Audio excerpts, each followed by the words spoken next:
নির্বাচন কমিশনের নতুন কোনো চ্যালেঞ্জ নেই, এটা আপনারা জানেন সবই গতানুগতিক। আমাদের প্রথম এবং প্রধান এটাই হচ্ছে যে একটা সুষ্ঠু সুন্দর নিরপেক্ষ নির্বাচন অনুষ্ঠান করা দীর্ঘ খরার পর, এবং ইনশাল্লাহ সেটার পথে আমরা হাঁটছি এবং এটা হবে।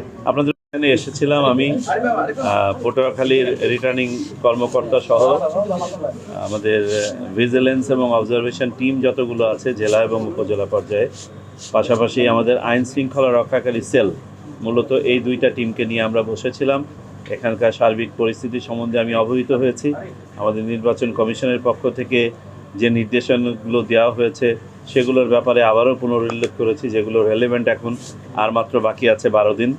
আমরা অত্যন্ত সন্তুষ্ট, আমি ব্যক্তিগতভাবে সন্তুষ্ট এখানকার প্রিপারেশন দেখে, এবং অত্যন্ত আশাবাদী, কনফিডেন্ট ইনশাল্লাহ পটুয়াখালীতে খুব ভালো নির্বাচন হবে, নির্ঝঞ্ঝাট নির্বাচন হবে ইনশাল্লাহ। নির্বাচন কমিশন কোনো শতাংশ নির্ভর করে না, আমরা তো চাই শতকরা 100% মানুষ ভোট কেন্দ্রে আসুক, এবং আমরা সহায়ক পরিবেশ পরিস্থিতি তৈরি করেছি, এবং ইনশাল্লাহ আমরা আশাবাদী যে মানুষ স্বতঃস্ফূর্তভাবে নির্বাচনে অংশগ্রহণ করছে। সার্বিকভাবে বাংলাদেশে নির্বাচনে সময় যে পরিবেশ থাকে, এবারে পরিবেশ ভালো বইমন্দ নয়, এটা হচ্ছে আমাদের ওভারঅল অ্যাসেসমেন্ট। কিছু ঘটনা যে ঘটছে না তা নয়, এগুলো না ঘটলে আরও ভালো হতো। আর সবগুলোকে আমার মনে হয় সংঘর্ষ এই ধরনের শব্দ চয়ন না করাই ভালো।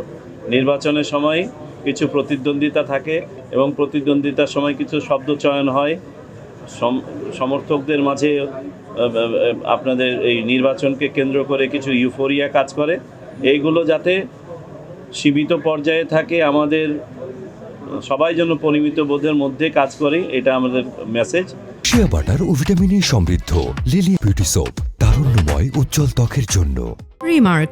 আর আমরা চাই না যে কোথাও এই নির্বাচনকে কেন্দ্র করে আমাদের মাঝে কোনো অস্থিরতা তৈরি হোক, তার কারণ আমরা সবাই এই সমাজেই বাস করব নির্বাচনের পরেও।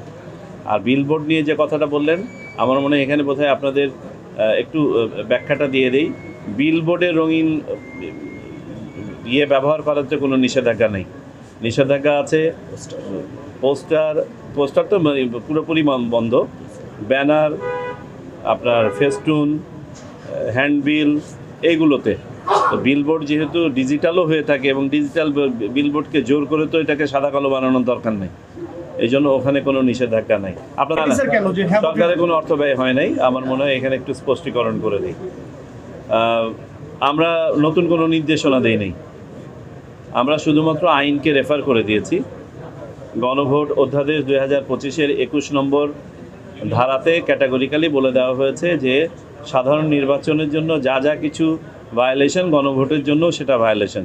তো সাধারণ নির্বাচনের ক্ষেত্রে সরকারি কর্মকর্তা কর্মচারীদের কোনো পক্ষ অবলম্বন করে কোনো প্রচার প্রচারণার সুযোগ নাই, এই ব্যাপারটাই আমরা স্পষ্টীকরণ করে দিয়েছি। তার মানে এটা দাঁড়াবে এই রকম যে গণভোট নিয়ে আমাদের সরকারি কর্মকর্তা কর্মচারীরা মানুষকে অবহিতকরণ করতে পারবেন, সচেতন করতে পারবেন, কিন্তু হ্যাঁ বা না এর পক্ষে ভোটের ব্যাপারে কোনো ধরনের অবস্থান নেবেন না।